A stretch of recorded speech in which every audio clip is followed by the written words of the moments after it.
السلام علیکم، thank you for watching Mubashir Luqman YouTube channel, اور آپ کا بہت شکریہ اگر آپ نے سبسکرائب کیا اور اگر نہیں کیا ہوا تو پلیز کریے گا اور بیل آئیکن ضرور پریس کریے گا۔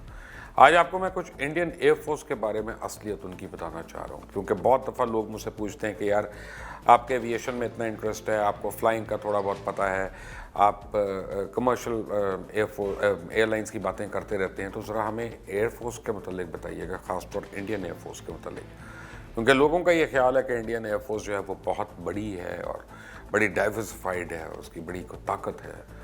Thank you for watching Mubashir Luqman YouTube channel. میں آپ کو ایک بات بتاؤں کہ بھارت نے جب سے رافیل طیارے اپنی ایئر فورس میں شامل کر لیا، بڑا شور مچ رہا ہے کہ پتہ نہیں بھارت نے کیا تیر مار لیے۔ میں آج آپ کو یہ ثابت کروں گا کہ ایک تو کیا سینکڑوں رافیل بھی بھارتی فضائیہ میں شامل ہو جائیں تب بھی وہ کسی بھی دشمن کا کچھ نہیں کر سکتے، اسپیشلی پاکستان کا۔ سوال یہ پیدا ہوتا ہے کہ کیا بھارت کے پاس رافیل طیارہ آنے کے بعد پاکستان کو اپنی ڈیفنس اسٹریٹجی کو تبدیل کرنے کی ضرورت ہے؟ JF تھنڈر اور F-16 کا مقابلہ جو ہے کیا رافیل سے ہو سکتا ہے؟ کیا رافیل واقعی اتنا اچھا ہے کہ جتنا کہا جاتا ہے؟ رافیل طیارہ ڈسولٹ ایویشن کا تیار کردہ ایک طیارہ ہے اور 2 انجنوں پہ مشتمل فائٹر ایئر کرافٹ ہے۔ یہ ایئرپورٹ اور ایئر کرافٹ کیریئر دونوں سے اڑنے کی صلاحیت رکھتا ہے، اور جبکہ F-16 جو ہے falcon 4 generation single engine supersonic جو ہے وہ ملٹی رول فائٹر انجن ہے، اور تقریباً 3000 F-16 25 ممالک میں اس وقت سروس کر رہے ہیں اور وہ ٹیسٹڈ ہیں، کامبیٹ ٹیسٹڈ ہیں۔ اور F-16 جو ہے اس کا ونگ سپین جو ہے 9.96 میٹرز کا ہے، لینتھ اس کی 15.06 میٹرز ہے، ہائٹ اس کی 4.88 میٹر ہے، اور ایمٹی ویٹ وداؤٹ ویپنز جو اس کا 9.2 ٹنز ہے، اور ٹیک آف ویٹ 13 ٹنز ہے۔ رافیل اس کے برعکس اس کا ونگ سپین 10.9 میٹر ہے، لینتھ 15.3، ہائٹ جو ہے 5.3 اور ایمٹی ویٹ 10 ٹن کا، ٹیک آف ویٹ جو لوڈ ہے وہ 24 ٹن۔ اس لیے میں کہہ سکتا ہوں کہ رافیل وزن زیادہ اٹھا سکتا ہے، ویٹ زیادہ اٹھا سکتا ہے، جبکہ F-16 کی رینج جو ہے 4220 کلومیٹرز ہے، رافیل کی رینج 3700 کلومیٹرز ہے، لیکن اس کا مطلب ہے کہ F-16 جو ہے وہ تقریباً 500 کلومیٹر زیادہ اندر جا سکتا ہے رافیل کی نسبت، اور واپس بھی آ سکتا ہے۔ سپیڈ کی بات کریں تو F-16 جو ہے وہ 2414 کلومیٹرز یہ پر آور، یا رافیل جو ہے وہ 2130 کلومیٹرز پر آور، یعنی سپیڈ اور رینج میں بھی F-16 کا پلڑا بہت بھاری ہے۔ پیٹرول کیپیسٹی زیادہ ہونے کے باوجود رافیل کی رینج اور سپیڈ جو ہے وہ F-16 سے بہت کم ہے۔ دونوں جہاز 50,000 فٹ کی بلندی تک اڑ سکتے ہیں۔ F-16 کا ریٹ آف کلائم جو ہے وہ 15,240 پر منٹ ہے، اور رافیل کا ریٹ آف کلائم جو ہے وہ 18,288 میٹرز پر منٹ ہے۔ مودی نے بڑی بے شرمی سے کہا اگر ہمارے پر رافیل ہوتا تو نتیجہ کچھ اور ہوتا ہے۔ 24 فروری کے اوپر وہ کہہ رہا تھا، آپ کو یاد ہوگا، لیکن مودی کو یہ نہیں پتا کہ نتیجہ صرف جہاز سے نہیں ہوتا، نتیجے کے پیچھے اور بہت سی چیزیں ہوتی ہیں۔ It is man behind the gun that matters. Bharat ہمیشہ تعداد پہ جاتا ہے، اور یہ رشین سٹائل اسٹریٹجی ہوتی تھی کہ رشیا جو تھے وہ اوور ویلم کرنا چاہتے تھے اپنے اوپوننٹ کو اپنے نمبرز کے ساتھ، تو کیونکہ بھارت کے کئی دہائیوں تک رشیا کے ساتھ ایک پیشہ ورانہ یا فوجی ان کی مماثلت بھی رہی، پارٹنرشپ بھی رہی، تو انہوں نے رشین ایئر فورس کی طرح اس کو اوور ویلمنگ نمبرز میں جانے کی کوشش کی، جبکہ پاکستان اس کے برعکس ہمیشہ کوالٹی پہ گیا اور اس پہ کوئی کمپرومائز نہیں کیا انہوں نے۔ اب بھارت کے پاس رافیل تو آ گیا، لیکن تربیت یافتہ پائلٹس کا ان کا شدید فقدان ہے، اور دوسری طرف پاکستان خود طیارہ سازی کر رہا ہے اور بھارت اس میں مکمل طور پہ ناکام ہو چکا ہے۔ اور اب سوال یہ پیدا ہوتا ہے کہ پاکستان کو نئے جہازوں کی طرف بھاگنا چاہیے۔ رافیل F-16 کی طرف 4th جنریشن پلین ہے، اور جب دنیا 5th جنریشن کی طرف جائے گی تو پاکستان یہ جہاز خود بنا رہا ہوگا، کیونکہ پاکستان نے اس پہ آلریڈی کام شروع کر دیا ہے، اور اس وقت دنیا میں صرف امریکہ ہے جو JSF کے نام سے جس نے یہ جہاز بنایا، جبکہ رشیا اور چائنا بھی ابھی اس کے اوپر کام کر رہے ہیں، اور وہاں ان کے پلینز آپریشنل نہیں ہیں۔ یعنی اس دور کا بھی آغاز ہے، اور پاکستان اس دور کی ریس میں شامل ہو چکا ہے۔ ابھی بھارت کے پاس ایک جہاز آیا، 36 جہاز آنے میں کئی سال لگنے ہیں، جبکہ پاکستان اپنے جہاز بنا چکا ہے۔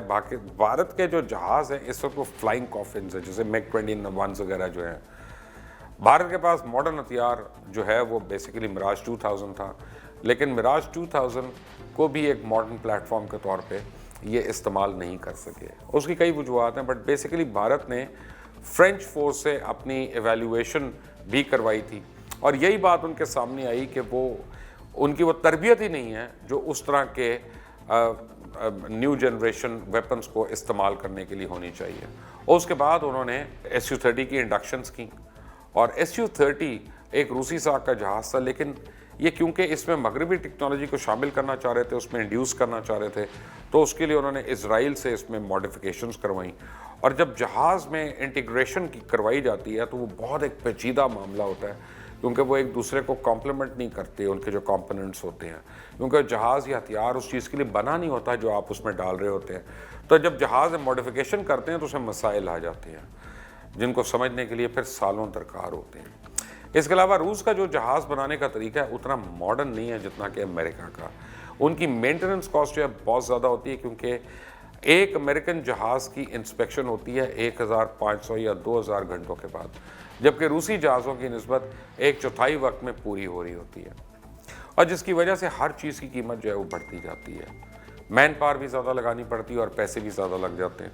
ऐसे भारत के जहाज़ों में मसाइल आए, उन्होंने जो जहाज़ खरीदे वो कामयाब नहीं रहे उतना, और फिर उनकी इंटीग्रेशन हुई और उन्हें सप्लाई मिली तो उन्हें रूस के साथ मसाइल शुरू हो गए।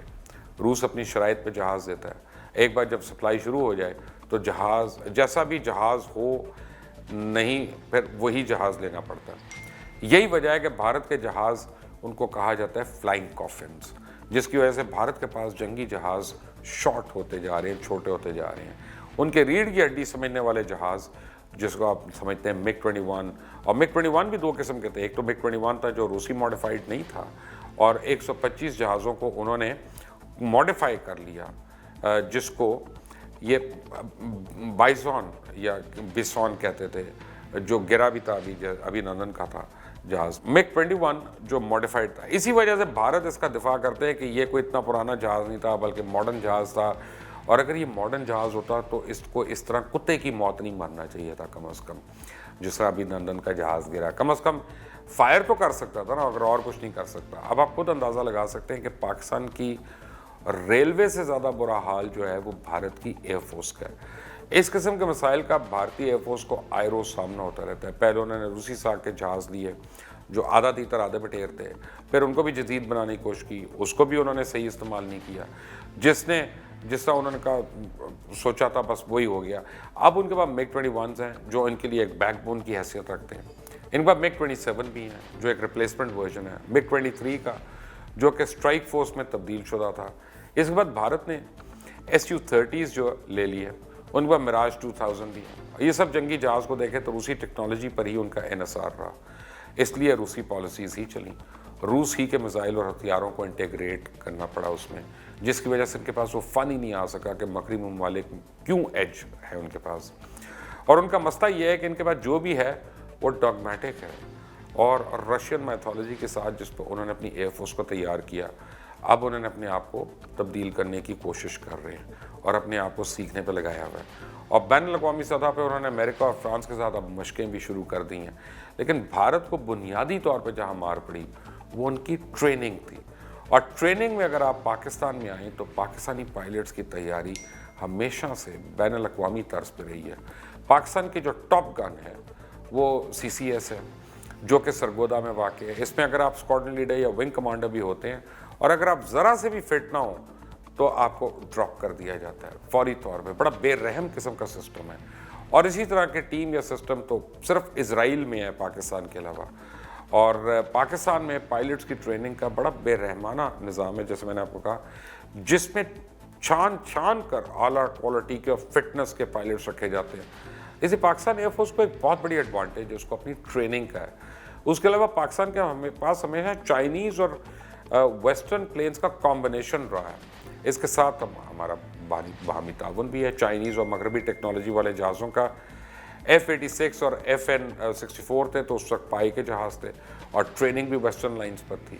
इधर जब उन्होंने MiG-21 को इंडिया ने शामिल किया, हमने F-16 को शामिल कर लिया।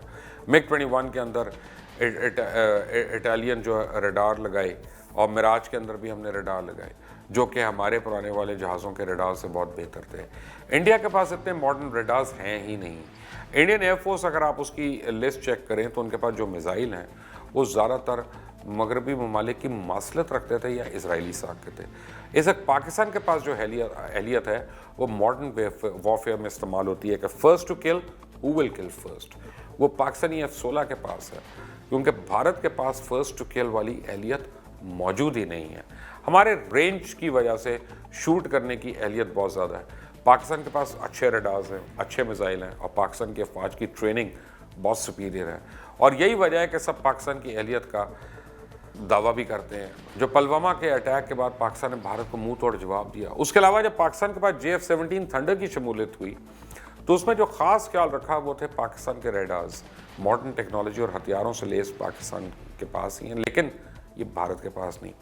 पाकिस्तान के पास जो हथियारों को इस्तेमाल करने की एहलियत है वो इंडियंस के मुकाबले में बहुत ज़्यादा खौफनाक है और भारत के पास वो एहलियत बिल्कुल भी नहीं है। किसी भी क्रेडिबल वेपन या तरबियती पायलट के साथ पाकिस्तान भारत से बहुत बेहतर है।